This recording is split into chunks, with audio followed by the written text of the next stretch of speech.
Do you constantly find yourself rereading the same text over and over again every time you pick up a book? In this video, we're going to give this habit a name, regression. People spend up to 1/3 of the time they spend reading on regression. That is, shifting your eyes back up the page to reread something you read prior. People usually do this because they feel like they've missed something and what they're currently reading doesn't make sense. Granted, you may have missed something.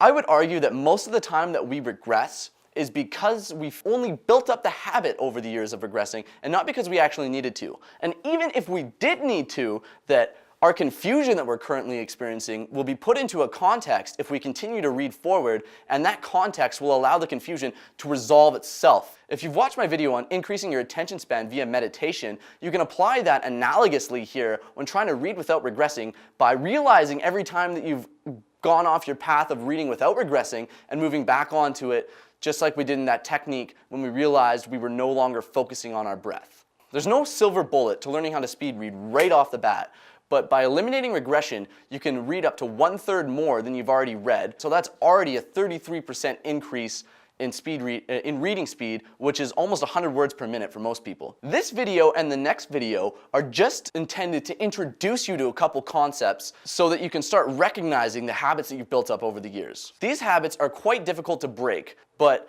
in the last video in the series, I'm going to give you some tools that will force you to read without doing either regression or subvocalization. So make sure you follow through if you really want to start increasing your reading speed and breaking the habit of regression.